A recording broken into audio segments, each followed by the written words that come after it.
Hello, one and all. Welcome to Rambling RunOff. We are a sports podcast where we talk all things sports, any activity, whatever it is. You're gonna hear us rambling about it.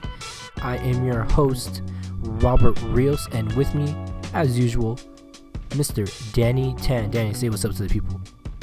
What up, y'all? What's going on? No, yes. Welcome back to Rambling RunOff. Happy New Year, everybody. Happy 2025. Happy New Year. Happy 2025. No, yeah, it's an exciting time. So if you happen to find this podcast entering the new year, welcome to Rambling RunOff. It's a fun little show that we do here talking about sports and rambling and, well, some people like to say yapping nowadays. But yeah, we got a good show for you today. We're going to be going over the 2025 NFL playoffs. We have the wild card weekend upon us this week. After that, we're going to be going on to the hardwood where Danny is going to go into the NBA with a little wrap up of the week's news and this coming week's news as well.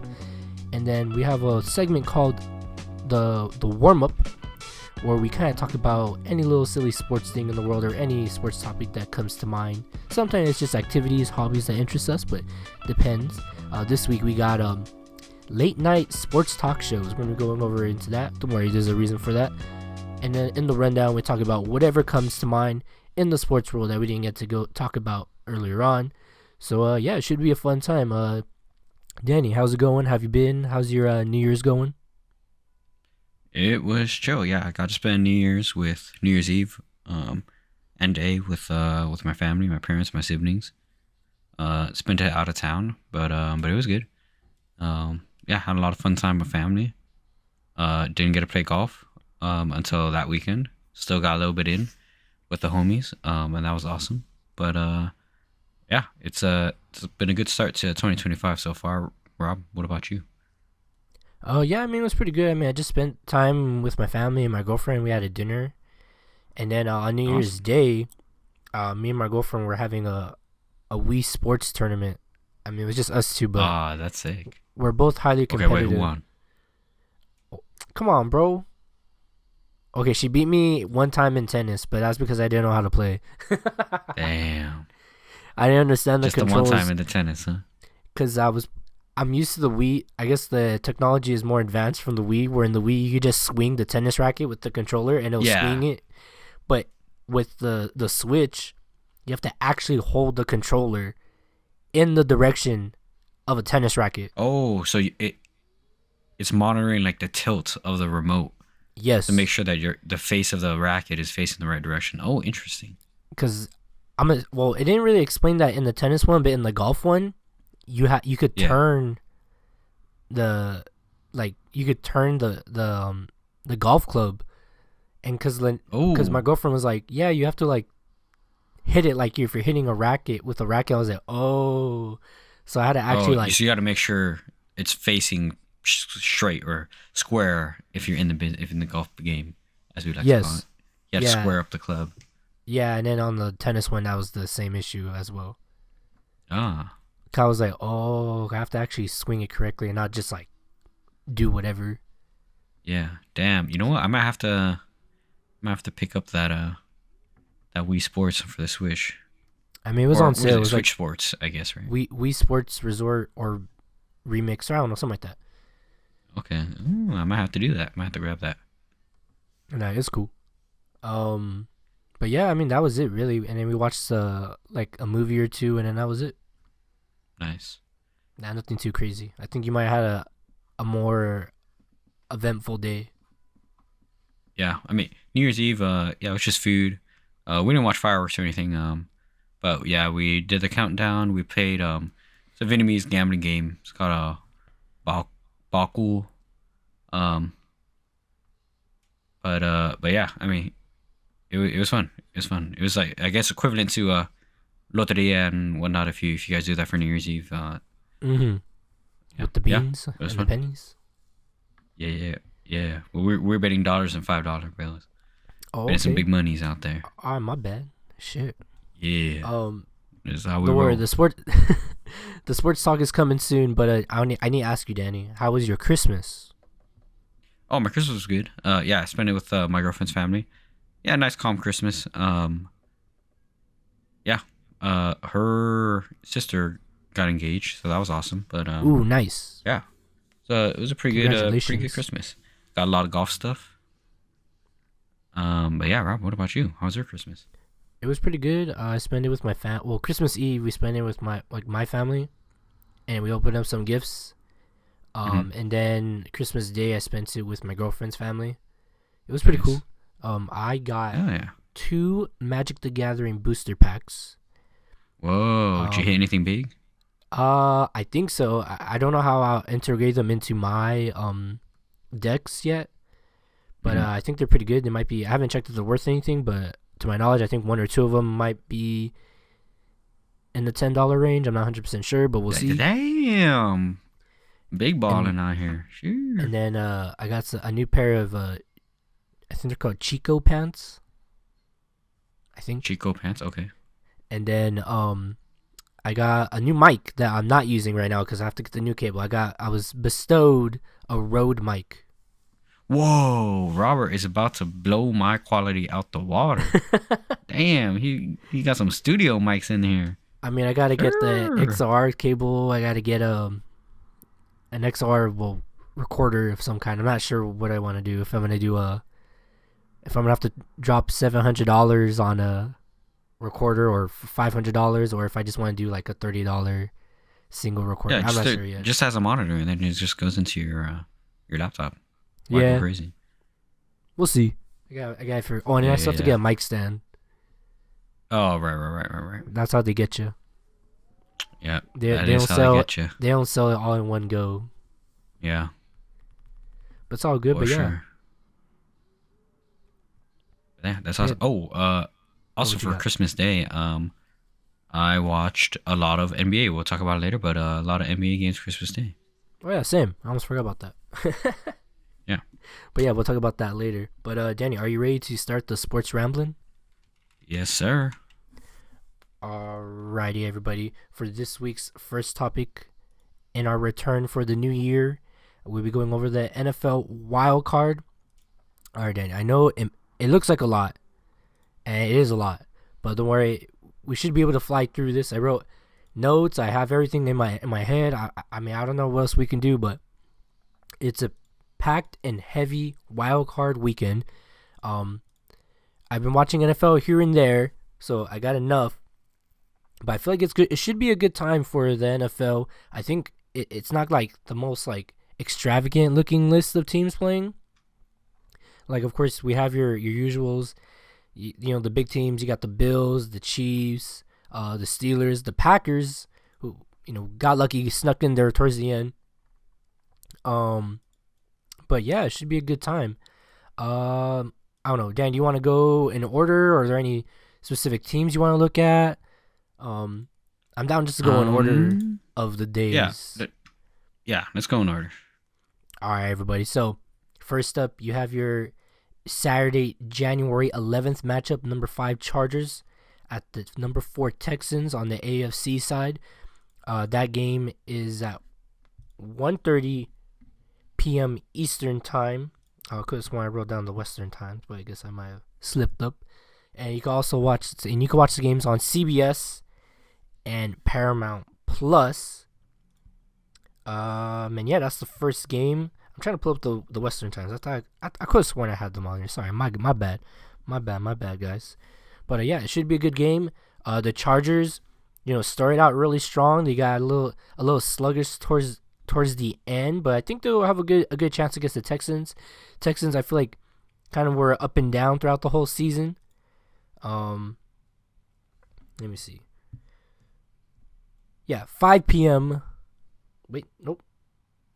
Oh no, I did have it here right. Yeah, 1:30 Western time.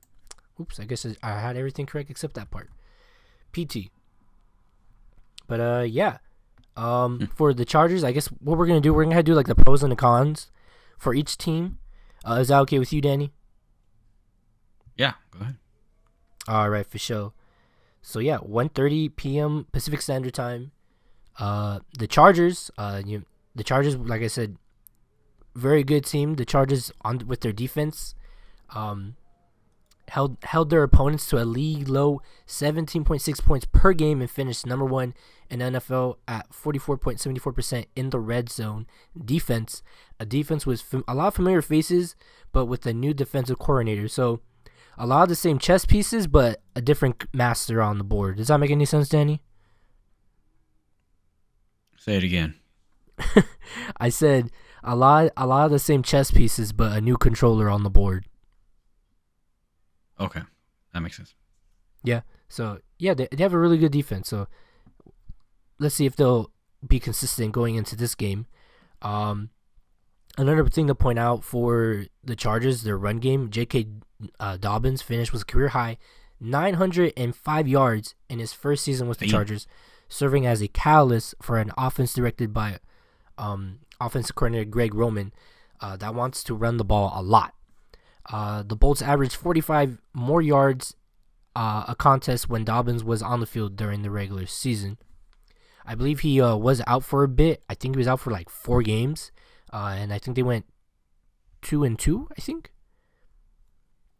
And then another important aspect, not necessarily a pro, but maybe a con. Can their quarterback, Justin Herbert, get a playoff win? The last time they made the playoffs was Herbert. They blew the lead against the Jags. I think they were up like 21-0. And then by the end of the game, the Jags won 31-30. Damn. So they kind of screwed the pooch there the last time. But this time they have Coach Jim Harbaugh. It's his first year there. And I feel like with Jim Harbaugh, he's a very good coach, consistent coach. Justin Herbert, he's still fresh, new to the league. And I think that with someone new at the helm, that they'll get the job done. And the decision making will be better. For the Texans on the other side, look for sophomore quarterback C.J. Stroud to get out of his slump, as his numbers haven't really been the best this season in comparison to his rookie year. The Texans, with C.J. Stroud, they've averaged 21.8 points per game in 2024 and just 17 points per game over the final 5 games of the regular season. And yeah, C.J. Stroud, he was offensive rookie of the year last year, and it hasn't been looking too good, but let's see maybe if he could just get out of that slump. But if the offense isn't going to be scoring, then the defense is going to have to help out a lot. Houston finished the season among the top 10 units in yards allowed per game, 315, and only allowed 11 rushing touchdowns all season long, tied for 5th in the league, by the way. The Texans held opposing quarterbacks to 83.7 passer rating, 3rd best in the league and the most for Houston since 2014. The Texans also finished tied for 4th in sacks with a total of 49. So yeah, I'm expecting them to be very aggressive in this matchup. If they can get Herbert to be nervous or have Harbaugh have to scramble around to think of something different, then yeah, that's how they get them. If all else fails, they'll have to rely on the run game. Joe Mixon led the Texans with 1,016 rushing yards, 11 rushing touchdowns, and 1,325 scrimmage yards. His 4 seasons with at least 1,000 rushing yards since 2018 is tied for 2nd most over that time frame. So he's no slouch. So both teams could utilize both sides of the ball, defense or offense. I feel like this game will be a back and forth affair. But if we're gonna play the prediction game now, I'm going to go with the Chargers. And have them possibly host a home playoff game. How's that sound, Dan? That'd be pretty cool.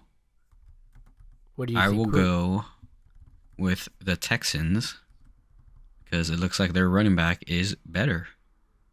You think so? You think they have a better run game than the Chargers? I mean, I don't know advanced stats and stuff, but I mean, Joe Mixon with 1,000 rushing yards versus 960, or 905. It's and 4 years in a row with at least 1,000 rushing yards. It's a good running back you got there. Yeah. Yeah.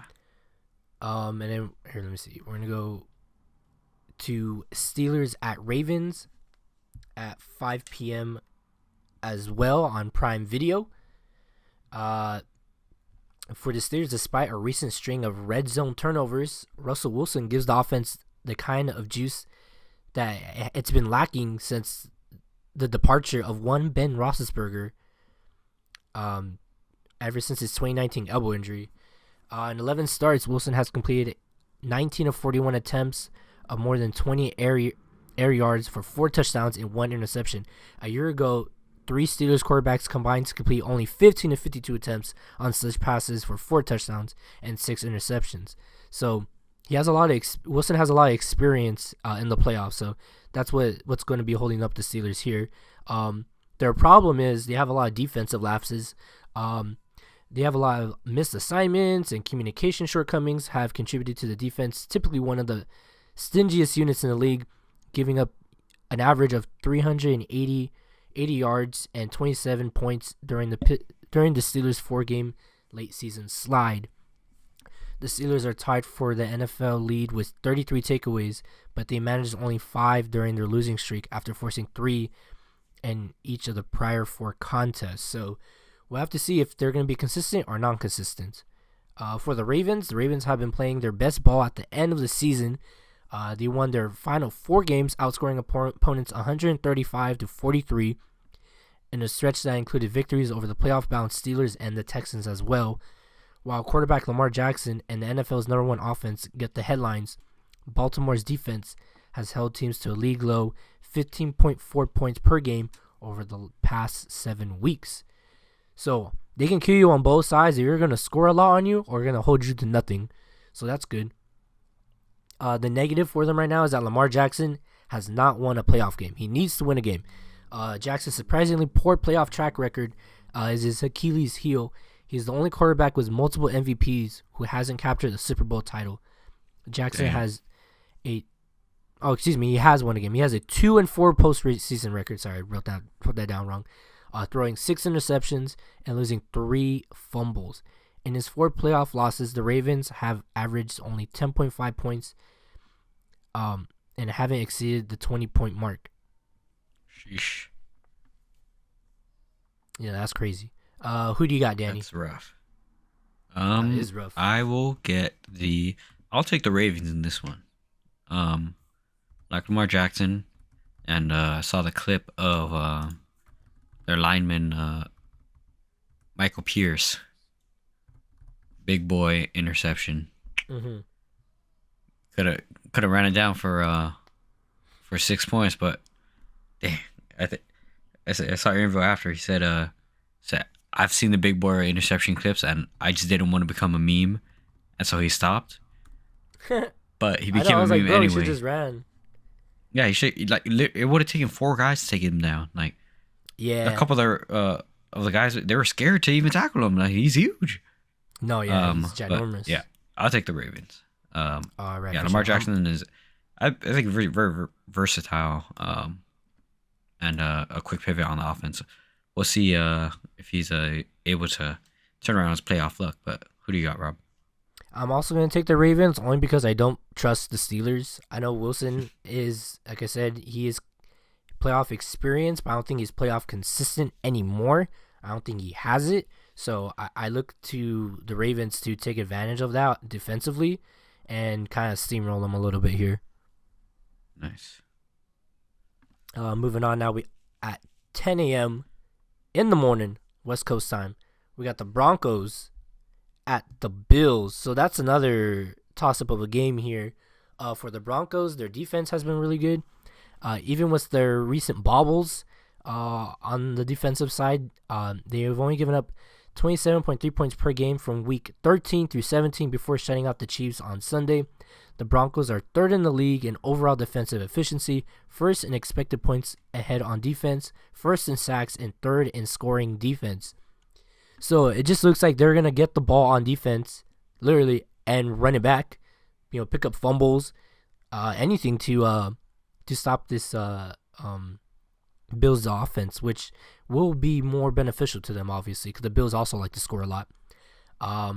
For the Broncos, their Achilles heel, they need to watch out for 3 and outs with the offense, with the ball.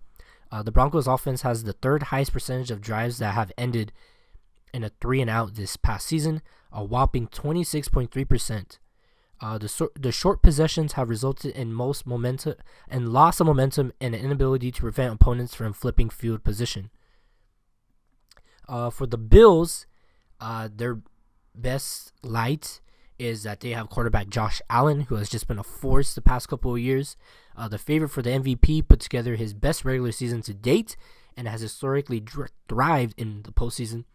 Allen led the Bills' offense to 12 games, scoring 30 points or more this season, and Buffalo has committed only 8 turnovers all year, tied with the 2019 Saints for the fewest in a season since 1933. That's a hell of a stat there, by the way. And then their lackluster stat that the Bills have that I like to point out is that their third down defense has let them down. The Bills' defense has been inconsistent this season, and it has allowed the fourth highest third down conversion percentage in the NFL, nearly 50%. The Bills won't be able to primarily rely on forcing turnovers against the strongest offense they will face in the AFC playoffs, obviously. Buffalo must be able to get off the field on third down. If they do not get off the field on third down, it will be a long night for this Bills defense. All right, Danny, what do you think and who do you got? I got the Bills. I like their offense. I like Josh Allen. Mm-hmm. Yeah, I don't believe in the Broncos this season. Nah, not even with Sean Payton, the new coach. Nah, I think I'm gonna have to join you as well.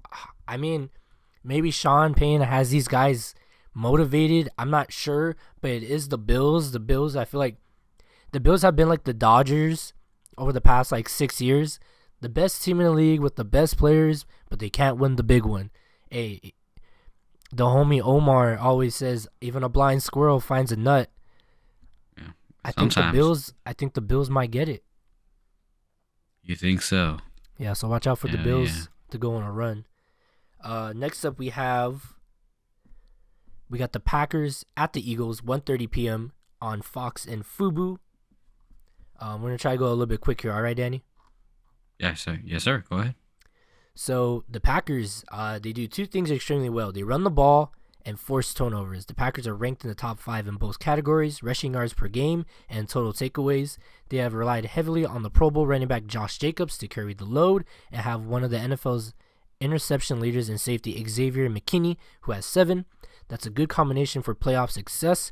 However, I like to point out that their past couple of playoff runs have not ended well, so we'll have to see how they do, considering they did have Aaron Rodgers for those runs, and he was arguably one of the best quarterbacks in the league at the time.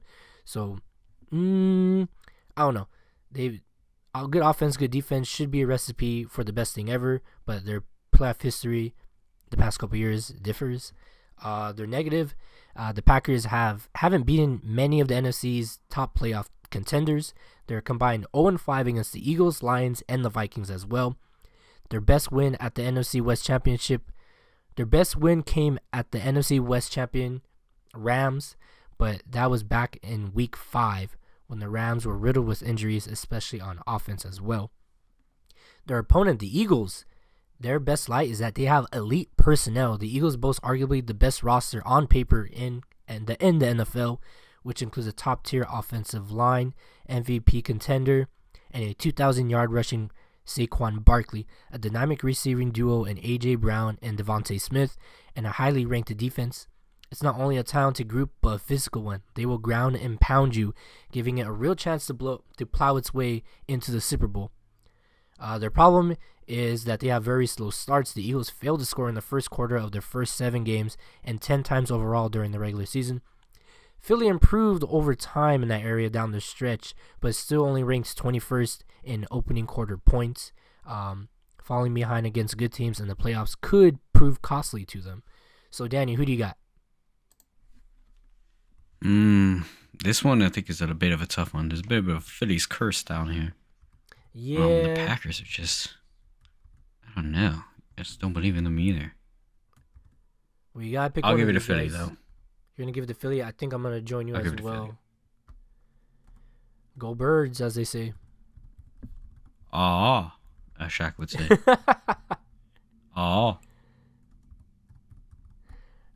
then next up, we have the Commanders at the Tampa Bay Buccaneers, 5 p.m. Pacific time on NBC. The Commanders quarterback Jaden Daniels has thrown for 5,688 yards, 600. You okay, Rob? You want me to read it? If you want to, go for it. He has thrown for 3,568 yards and 25 touchdowns and rushed for 864 yards and 6 more scores. He has a knack for big plays and at the right time and has led 4 game-winning drives with 3 touchdown passes coming in the final play from scrimmage. You want me to do the whole thing?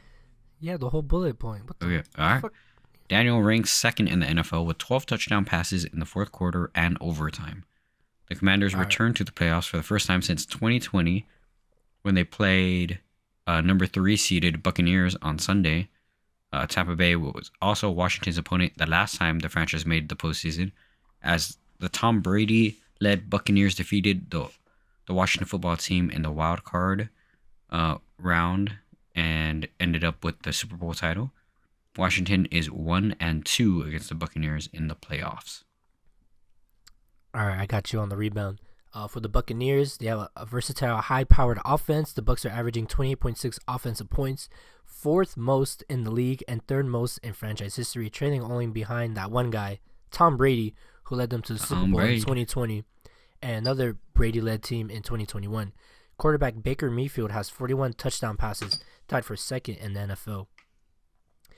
For the Bucs, their defense tends to struggle consistent-wise and health-wise. It has rarely had a healthy squad this season, especially in the secondary, while the Bucs have only given up 17 points per game since Week 11 bye. Second best in the league, only one of those opponents had a winning record. Danny, who do you got? I'm gonna take the Commanders this year. You're gonna take the commies? Yeah, I'll take the commies. Take the Washington commies.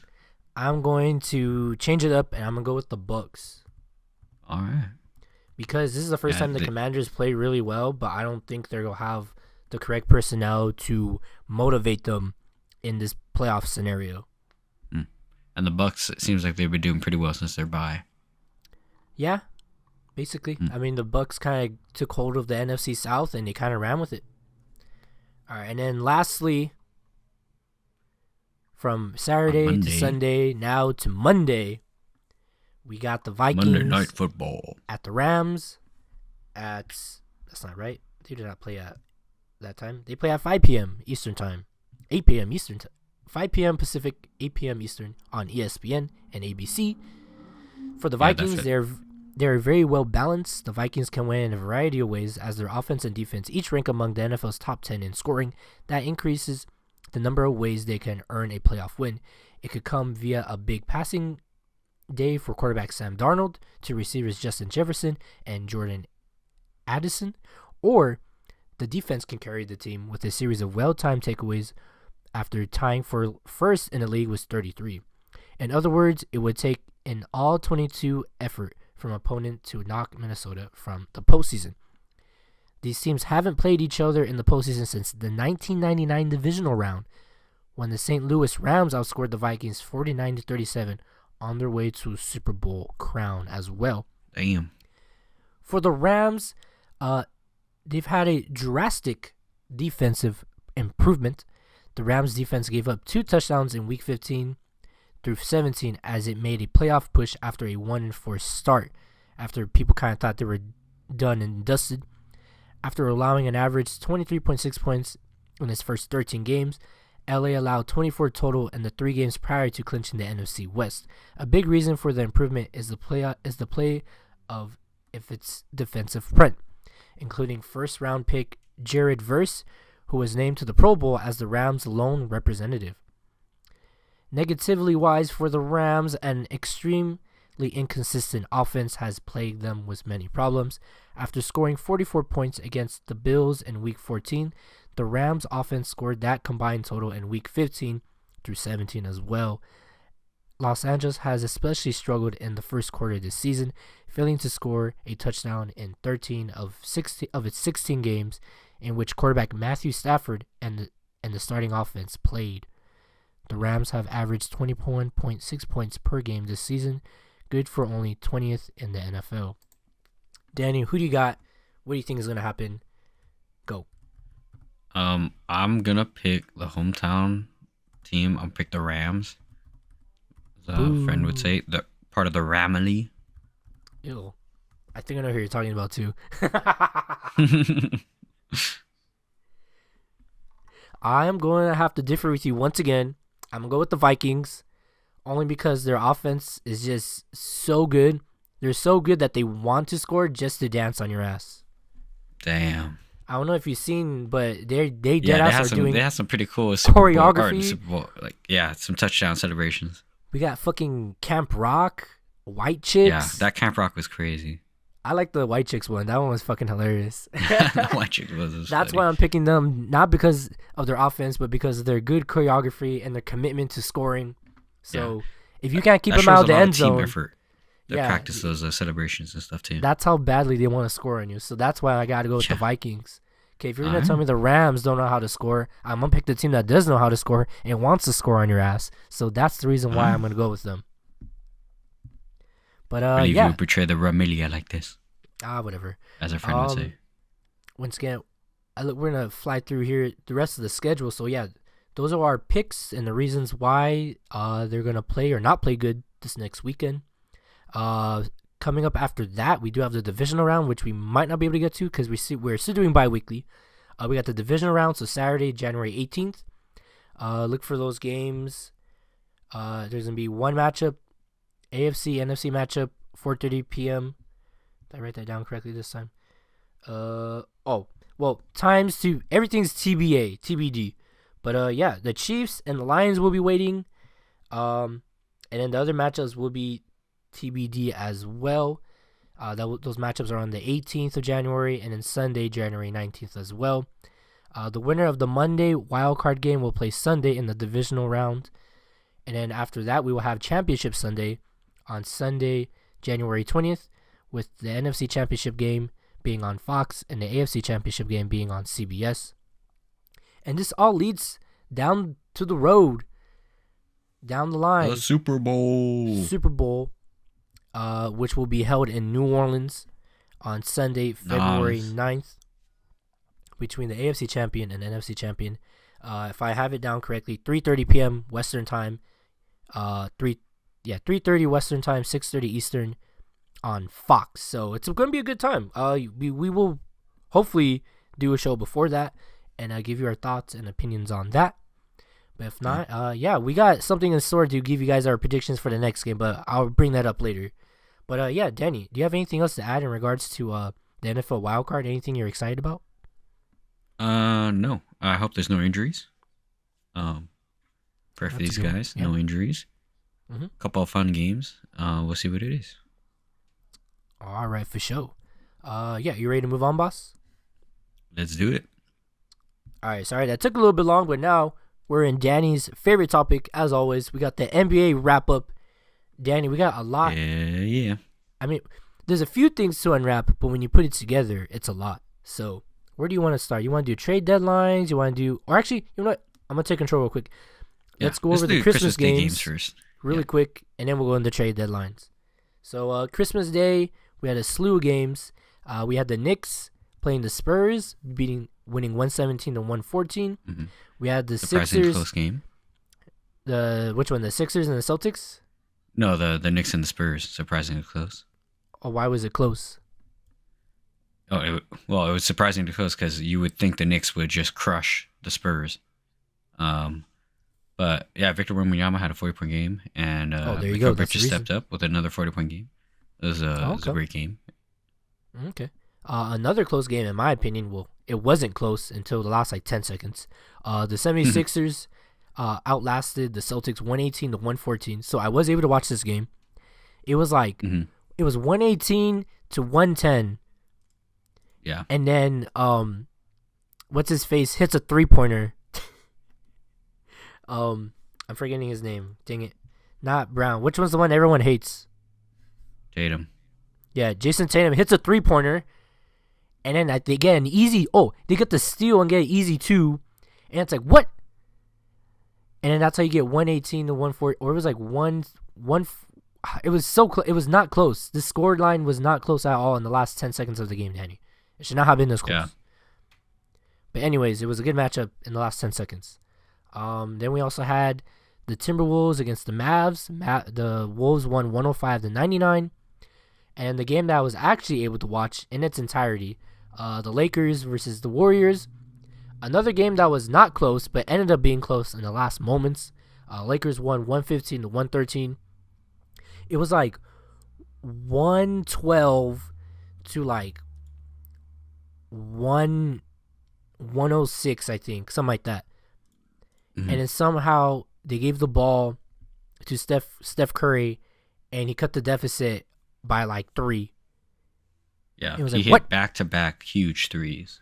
Yeah, clutch threes with like 10 seconds left. And then I think, I think it was... No, he tied it up. That's what it was. It was tied. He tied it up by 113. And then you had to bring out the weaponry. The Lakers had to go to the armory. Yep. Get their favorite AR. With the inbound pass with like 5 seconds, 10 seconds left. Handful of seconds left. Yep. Dribbles into the paint. 6 seconds left. And gets the ball to come off the glass and give them the win. Yep. For a little layup. Yeah. Not even, I would say a contested layup as well. It was not easy. Yeah. He had to get past the first guy. Not easy. Yeah, it was not easy. And then the last game of the night, which it was close, but it was kind of a snooze fest in my opinion. The Suns. Yeah, being the latest game too, it was tough to watch. Yeah, Suns 110, Nuggets 100. I mean, it was a good game. Like, it was fundamentally sound, but like, I don't know, it just felt very off. Like, there wasn't really a crowd. And yeah, I mean, it was just kind of boring. I fell asleep, low key. Yeah, it was a tough game to watch. It ran really late. Yeah, Christmas Day filled with very close games. 4 out of 5 games went down to the wire. I would argue the Timberwolves game was close.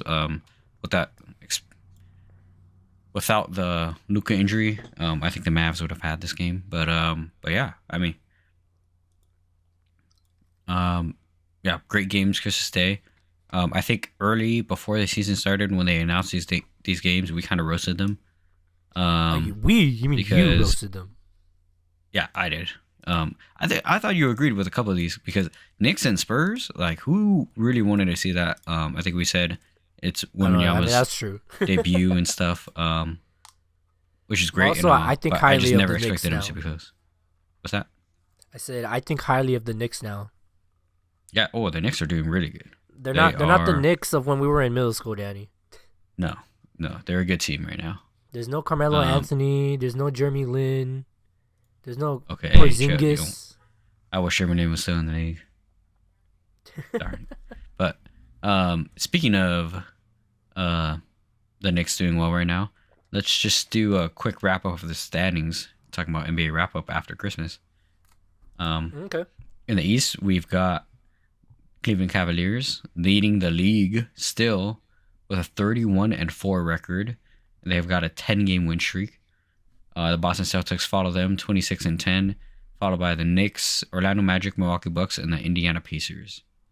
And then we've got the Pistons, the Hawks, the Heat, and then the Bulls to round out the top 10 in the East. In the West, we've got Oklahoma City firmly holding the number 1 spot in the West, just a game behind Cleveland if we're talking about the whole NBA. Following them is the Houston Rockets with a 23-12 record. That's how big the gap is in the West. And then following them are the Memphis Grizzlies holding on strong. And then the Denver Nuggets, the LA Lakers, Dallas Mavericks, and then in the 7th to 10th spots, we've got the Clippers, the Warriors, the Timberwolves, and then the Spurs. And unfortunately, if you're looking for your favorite team, possibly the Kings or the Suns, they are in 11th and 12th place respectively. So yeah, the top teams near the beginning of the season remain on top. Surprisingly, Cleveland has done amazingly. I think too much to my surprise. I don't know any of y'all out there are surprised, but yeah, they've been doing great. Oklahoma is holding strong, as I think most of us predicted. Yeah, but in the West, the Rockets and the Grizzlies are two teams that previously I had said would fall, and we're about halfway through the season, just about, and they're holding strong. Yeah, so we'll see. I think there's a little bit of creep. They're only a few games ahead of the three teams that round up the top six in the West. So they could potentially fall 5, 6, even below into the play-in. But we'll see how they do. Two young teams. Yeah, doing well right now. But Rob, you have anything to say about the status before we talk about a little bit of trade rumors and speculate before the deadline comes around in February?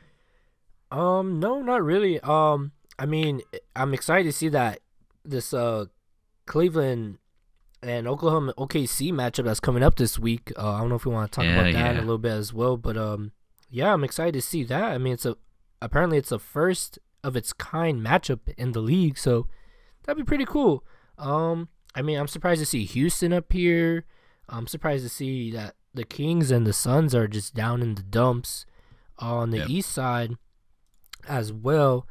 I mean, it's been like this for like the past handful of years.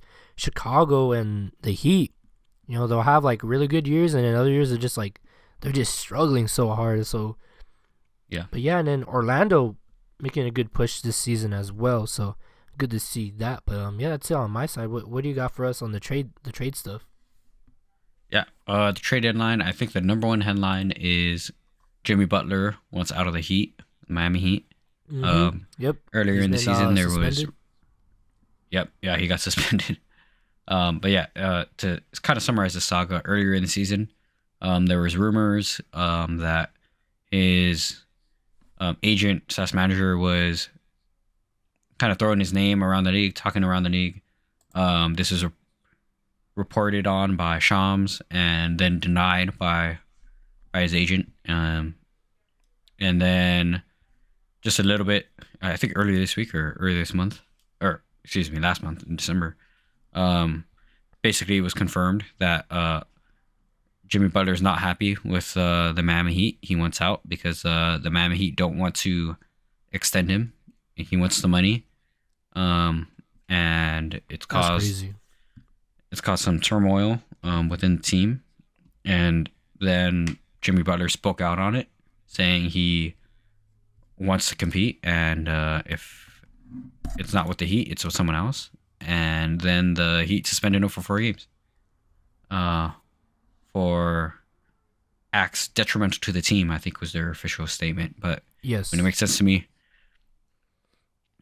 But yeah, they're looking for a landing spot for Jimmy Butler. The toughest thing about Jimmy leaving the Heat is his contract is big. He's got a lot of money to be paid. So there are not many teams right now that want to not going to put up the money. All their basically front their players to make the money match. So you can kind of eliminate all the top teams. There are a couple of middle teams that might be considering it, but I highly doubt that they would. It's basically blowing up your roster. Yeah. So playing teams like a team like Golden State can move the players like Andrew Wiggins or Kuminga to get Jimmy Butler, but does that really make you a contender at the end of it, and push your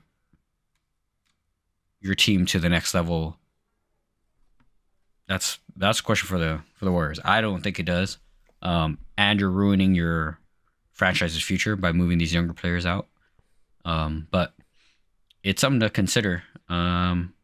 There are a couple other players that are on the trading block, including Zion Williamson, uh, DeJounte Murray, Brandon Ingram. Um, Basically, a lot of that Pelicans team.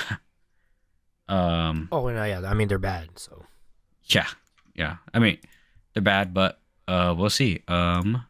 There is a couple of other players.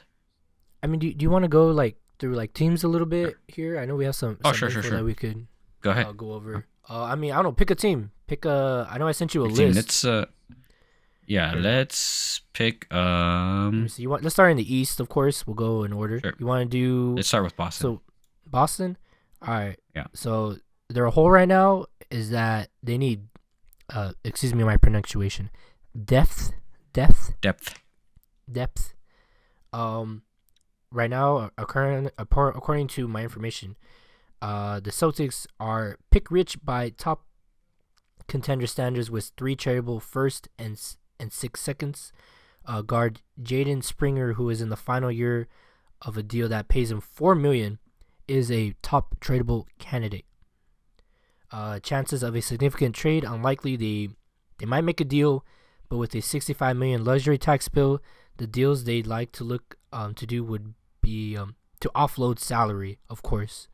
So maybe not. It's not looking too high on them. I don't know. What do you think?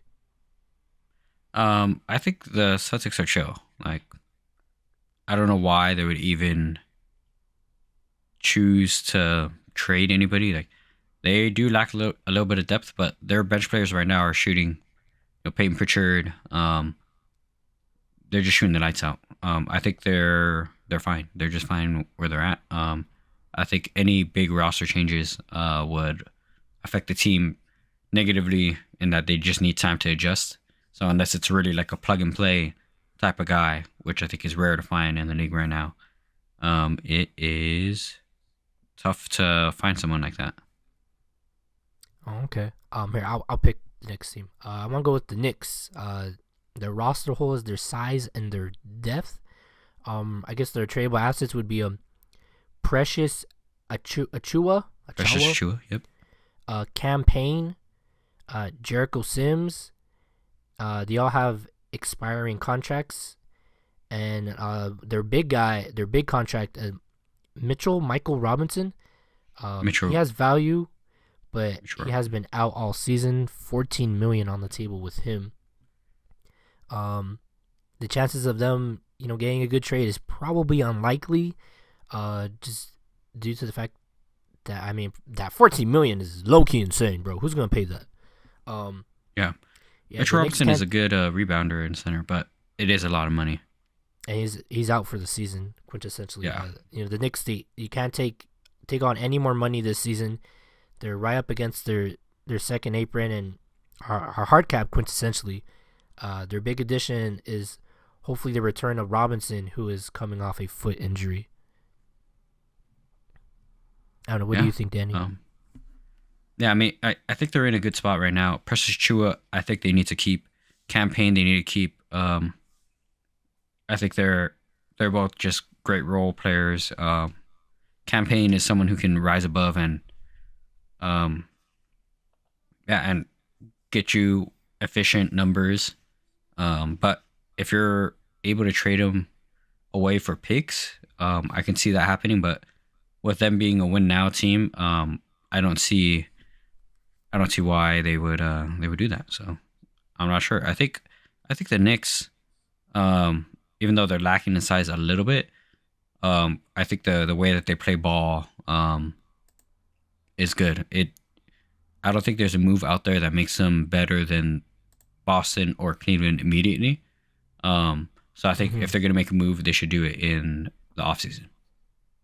Oh, okay. Here, you pick one more East Coast team. Let's pick the 76ers, who are in a bit of trouble. Okay, according to my research, they have a front court size issue. Yep. According to let's just cite this ESPN article by Brian Windhorst. What you got? They they got a handful of picks that they got and they've got KJ Martin who can be traded away. 8 I think million. it's tough because they've got a bunch of players a bit on the older side. They've got Reggie Jackson. They've got Kyle Lowry. Um, yeah, You're gonna get rid of there's Kyle got like Lowry. a handful. The- What?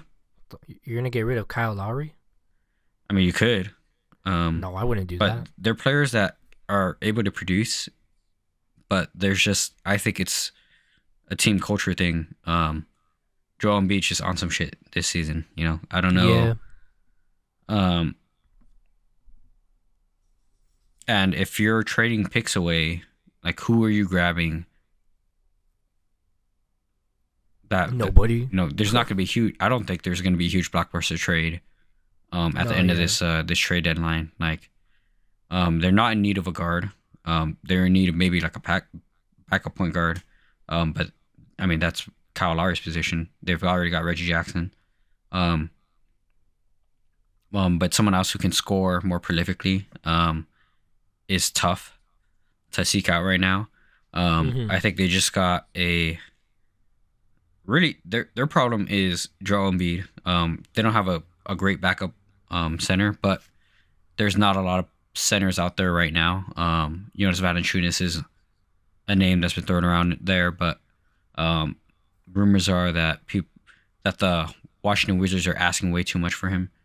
I think the Sixers have the picks, but sending him to the Sixers would, I think, make the East much too hard, and it would make the Wizards kind of a losing team for getting picks in for a rebuilding stage that I don't think they're ready for yet.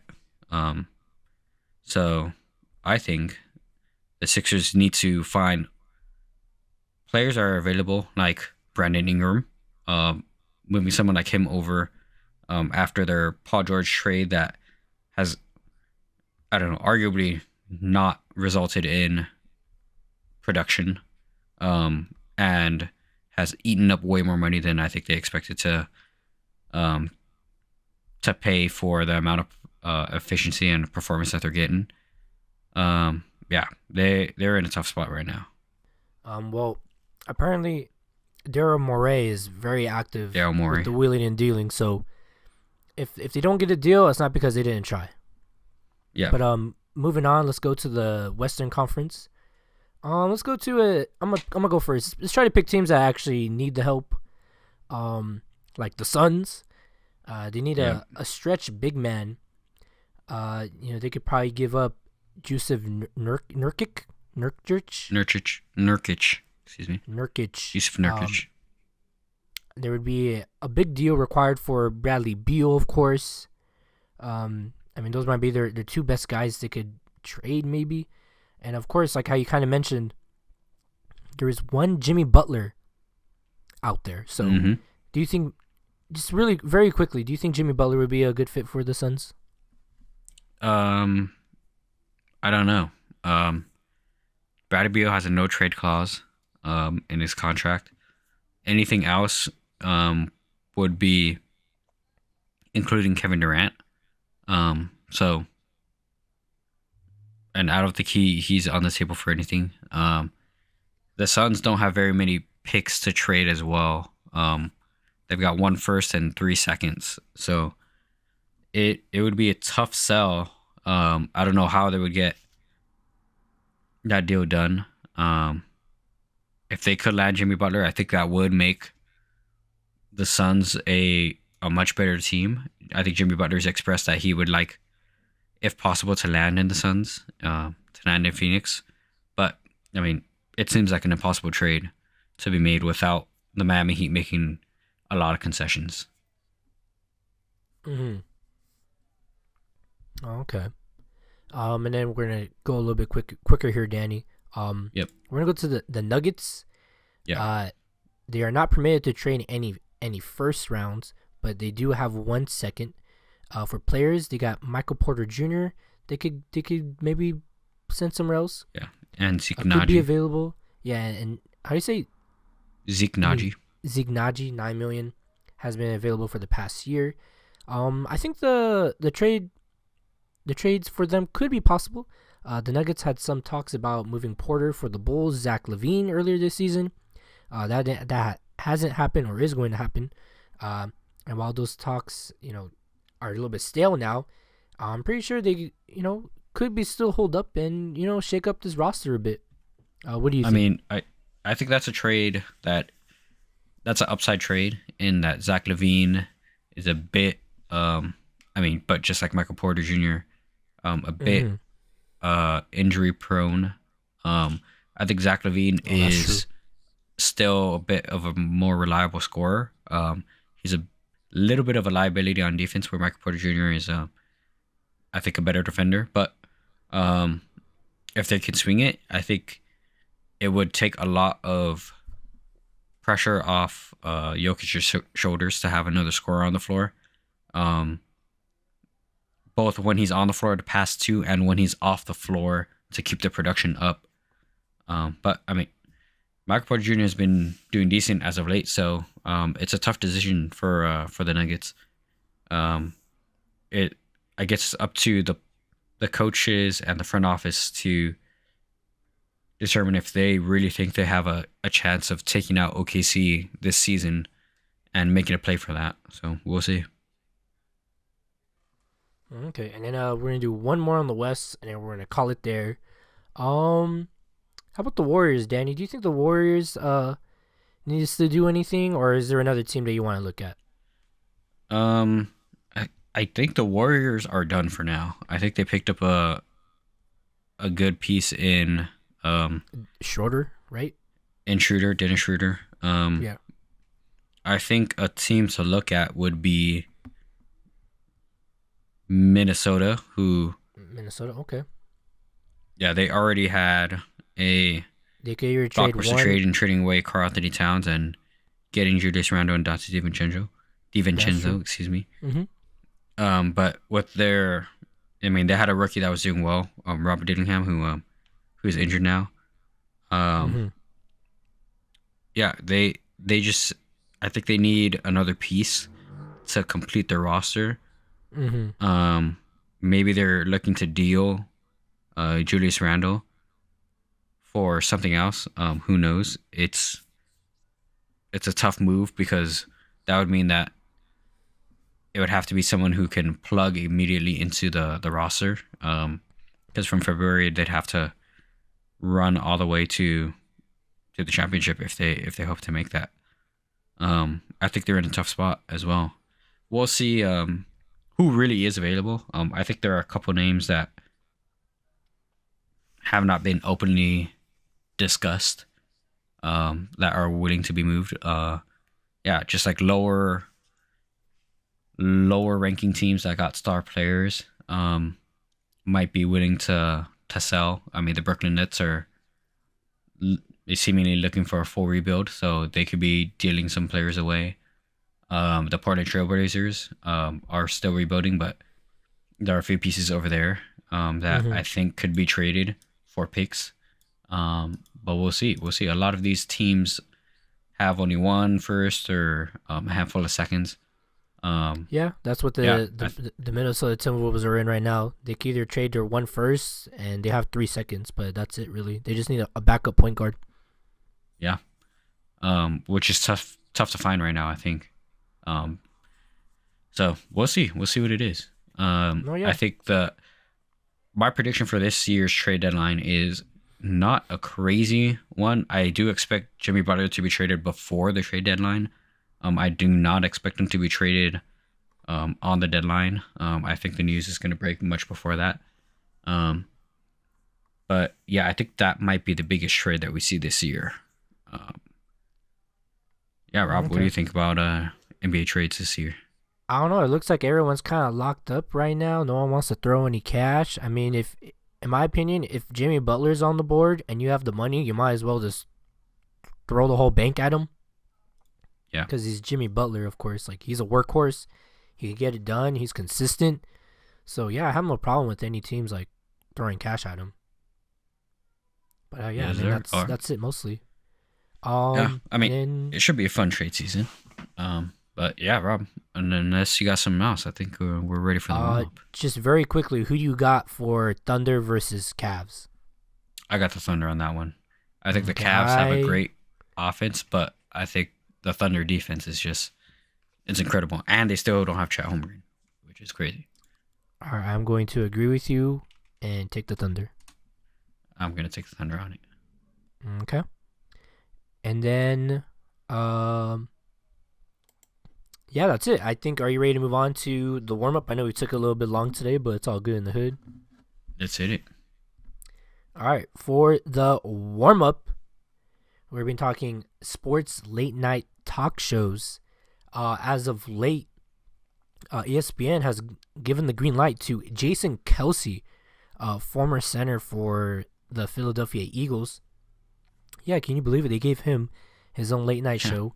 They call it Late Night with Jason Kelce. It also features his wife. I believe her name is Kylie Kelce. But the reason why I bring this up, because I mean it's a quirky show. I know, Danny, we had talked. You say you had seen some of it. Yeah. You said they had Charles Barkley. I saw they had Lil Dicky on there. Yeah. So random. I haven't seen him in years. Yeah, it was Lil Dicky. But the reason why I bring it up is because like it's so weird. A lot of those like late night talk shows for sports in particularly, they don't last. And I know this is only going to be like I believe it's a temporary thing, but the fact that they gave him a shot, to run with this is like super duper odd. Like, who put up the money for this? Who was okay? I know like they have their podcast that him and his brother do, which is pretty popular. But like the fact that they gave him his own show, like a podcast and a full production TV show, are two different things. Because from my work background, like to do a full production, you got to go to people for money, and they don't always want to cough up that money. When like with a podcast, like yeah, you need money, but it's not like you're not gonna break the bank. It's like I don't know. What do you think, Danny? What do you think about Jason Kelce and ESPN having the TV show on late night? I think they're really banking on his online popularity. His podcast with Travis is really big. He himself on YouTube has quite a following. Just looking at his YouTube account, he's got really only 70,000 subscribers, but most of his videos are on the very short form or longer side. There's like nothing in between right now, but I think he is a personality in itself. Like he, not just on his channel, but everywhere else. He has like a mini golf YouTube channel and stuff, and I think they're really banking on his personality and a bit of his following, especially from the podcast. But I mean, as of right now, episode 1, posted 3 days ago, has 267,000 views, doing decently well. And this is on YouTube. It's just on YouTube. Yep. Oh, okay. I mean, who knows what the numbers were on ESPN proper, but I mean, I hope it's good. I mean, like I said, I've only seen the clips. I'm not criticizing his show itself. I'm criticizing the fact that they greenlit this. You're criticizing kind of like the late night sports personality podcast archetype currently. Yeah, like I have some examples here. I wrote some down. Like I remember like trying to watch some of these shows. Like they had Always Late with Katie Nolan. That was from like 2018 to 2020. That got canned. That was like a comedy version. I used to like. Apparently, they used to have one called Sports Night from 1993 to 97 on ESPN. I used to like watching the Keith Olbermann show, or I think it was just called Olbermann. It was from 2013 to 2015. I think it was on ESPN2, if I remember correctly. I don't know. It was just him like it was news, but it was also him giving like his opinion, like it, like satirical kind of news a little bit. Like it was kind of funny, but also like, hey, if you guys don't fix this, this is gonna happen, and I told you so. Like that type of news. Yeah. So I like watching that, and then they got rid of that. I guess I don't know, they didn't want to pay him no more. I don't know what the fuck, but I like watching his show. It was really good. Um, and then right now, I guess it's their wannabe type of sports night talk show. It's Sports Center with Scott Van Pelt. I mean, it's just Sports Center, but it's just Scott Van Pelt. You know, he does his interviews. He kind of does like the late night breaking news, like, you know, like if it's like the Super Bowl or college football playoff. You know, he's the one that's doing those late night interviews on ESPN. So I mean, Scott is a well-renowned, well-respected journalist, media reporter. So I get the reason why they gave him the spot. So it's good though. I like it. But like I said, like the late night was Katie Nolan and the Oberman and like a bunch of other shows that I could probably list you. They never do well. And it, like especially like the Katie Nolan show, like it was kind of like I think it was like on E News. It was called The Soup. Like it's just one guy standing in front of a green screen, just saying like stupid shit. You know, like it was supposed to be funny, and they had like one or two guys laughing in the background. So it was kind of like that. So like that's why I'm like, whose idea was this? Like, bro, you guys have a bad track record of late night shows. Like, there's a reason why it's just Sports Center all night long. You get what I'm saying? I don't know. Yeah. Do you think I'm overreacting? You think it's something or nothing? No, I think that it's a weird market, but I think they're trying to copy the format of sports personality turned, media, right? Of like Charles Barkley, like a Shannon Sharp, just following that formula. Yeah, does garner success, but it's in a late night format. I think it's very tough. I think in an ensemble format, it's much easier to have those personalities shine. Where, like a TNT, NBA desk, right? You got Ernie Johnson, who's kind of the straight man, and then everyone else has their commentary as former players. Whereas here, I know Jason Kelsey is, he's a personality. It's tougher to have that personality shine when you also have to carry a show. You know what I mean? Mm-hmm. I haven't seen it yet. Maybe we're a bit eager with the trigger here, but how about let's do this, Rob? We watch it. We'll watch all of episode 1. I'm sure episode 2 will be out soon. I don't know if it's a weekly thing or twice a month or something. We'll watch episode 1 and 2, and then we'll come back with our comments, and we'll talk about it in next episode's warm up. Okay, I mean, yeah, or we could do like talk about it in the intro or sure. the rundown. I mean, either one. No, yeah. But yeah, that's what I'm like. I don't know. It just kind of came out of nowhere too. I mean, it has his wife. Like, I saw the clip where they're like, "Oh yeah, just to let you guys know." He was just talking to her. He's like, "I fucking love you," but of course they bleeped it out. And she's like, "I have to do a disclaimer. There is like foul language." And he's like, "Yeah." He's like, and even his wife was like, "Yeah, we don't give a shit." He was like, "Yeah, we don't have a problem with swearing at our house." And he's like, "So I can say shit like this. I fucking love you." And she's like, "I fucking love you too." But the FCC got something to say about it. Well, that's why you just bleep it.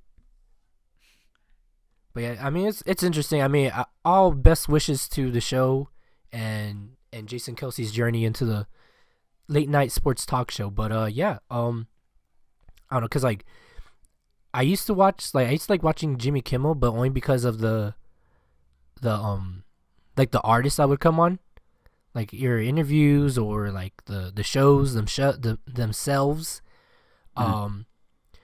I'm trying to think. I think I used to watch Jimmy Fallon for a bit, but it got very stale very quickly. Same thing with Jimmy Kimmel. I was like, I can't watch this shit no more. Y'all just really had an ad for Tostino's Pizza Rolls as a game. That's funny. Not a sponsor. Hey, you know what?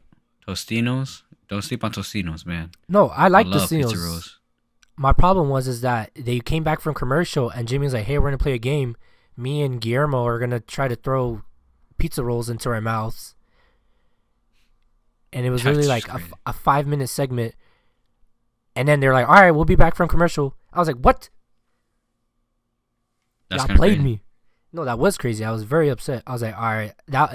Honestly, that's the last clip of Jimmy Kimmel Show that I've watched, like, for real, because I was so pissed off. I was like, did y'all just really come back from commercial to play a game for a sponsor and then leave? That is.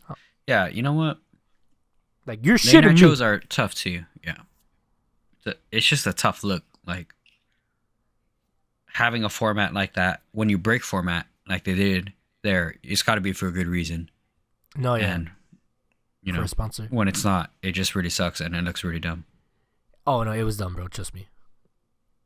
But yeah, that's why I feel like a lot of talk shows, like, mostly work in the day like that. If you're trying to be funny, you got to do it in the day. Like, yeah. Like, there's a lot of them. Like, literally. But yeah, I don't know. Do you have anything else to add, Danny? That's it. I just wanted to get that 2 cents off of my chest. No. We have to watch it. We can't be doing this. We have to watch it. All right, and then we'll comment on it next episode. All right, next week we'll watch it, okay?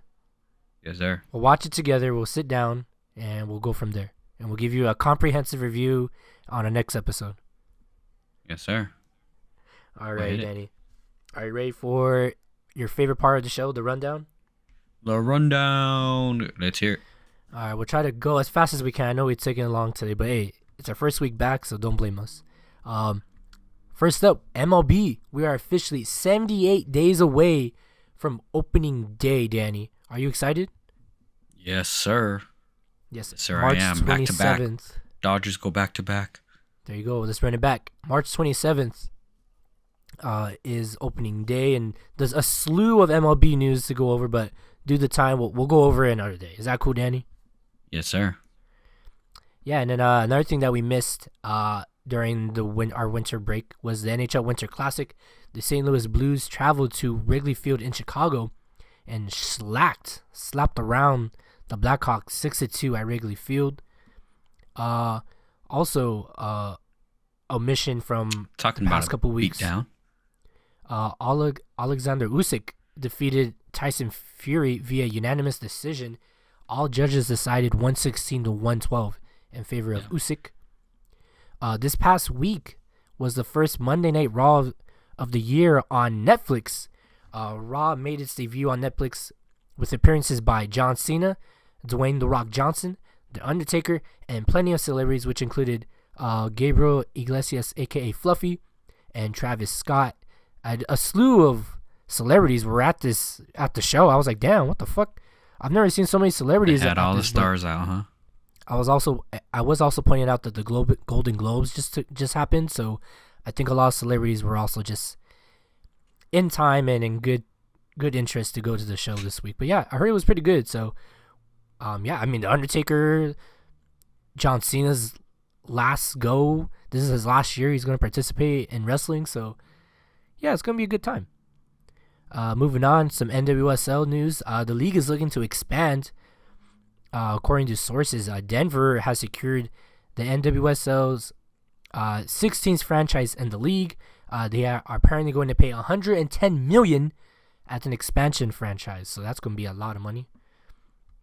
Also in the soccer world, the U.S. men's national team announced their camp for their upcoming friendlies on Saturday, January 18th at Chase Field in Florida, at Fort Lauderdale. They will play Venezuela. Kickoff is at 12 p.m. Pacific Standard Time. You can watch the game on TNT. And then they will have a second friendly against Costa Rica on Wednesday, January 22nd at Inter & Co Stadium in Orlando, Florida. The roster includes goalkeepers Drake Callender, Matt Freese, Patrick Schultes, Zach Steffen. For the defense, there's a lot of MLS guys in here, by the way. You got Jalen Neal, who just got traded from the Galaxy to Montreal. Tim Ream from Charlotte FC.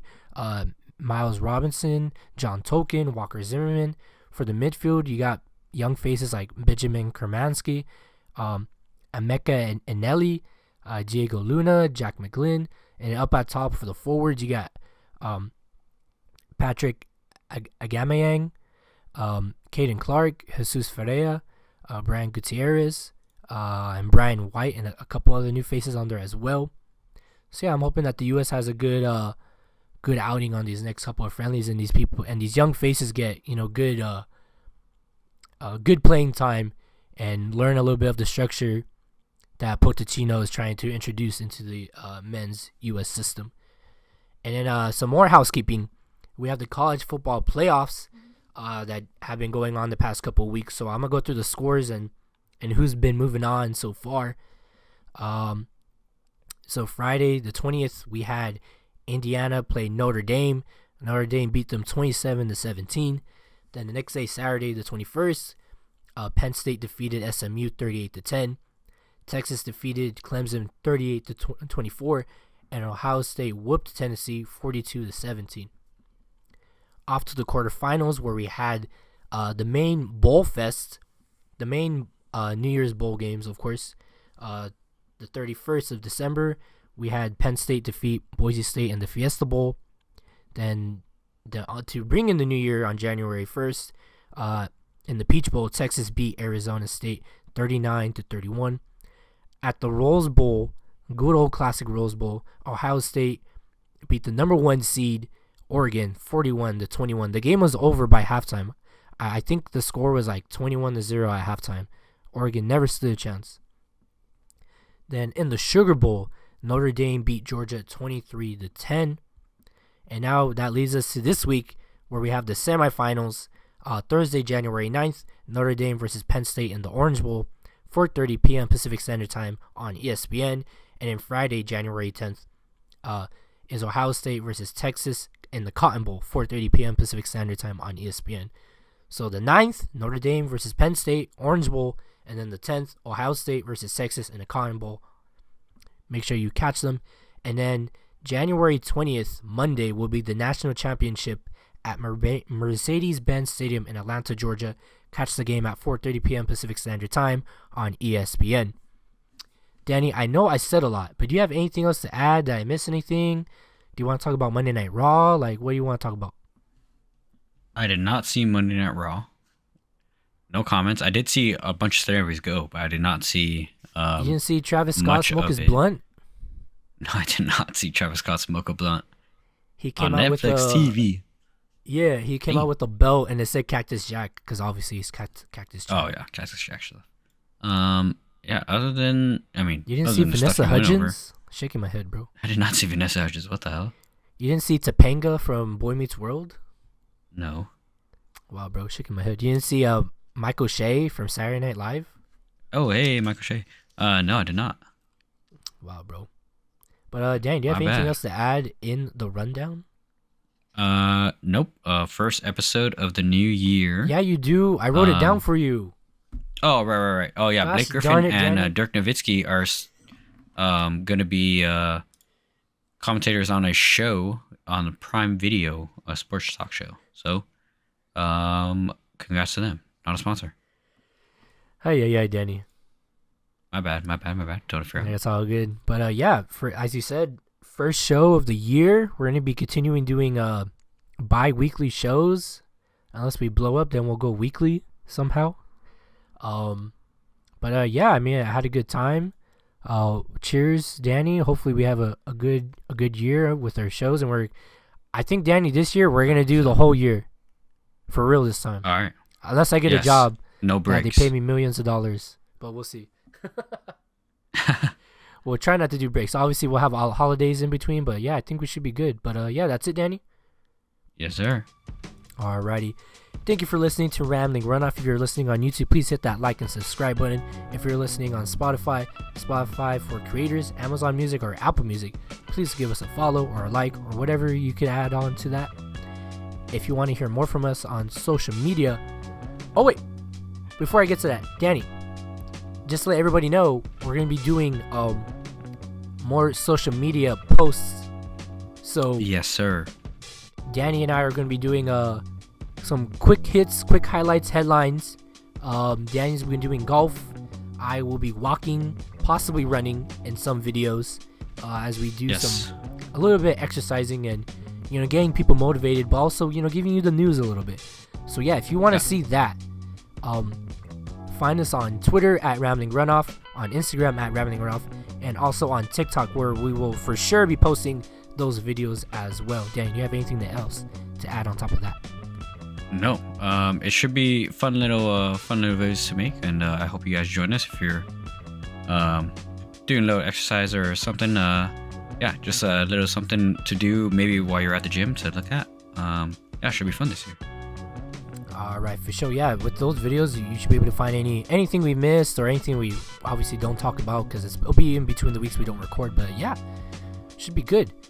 And with that, we will be signing off here. I am your host, Robert Rios, from my co-host Danny Tan. We will see you guys next time. Bye. Peace.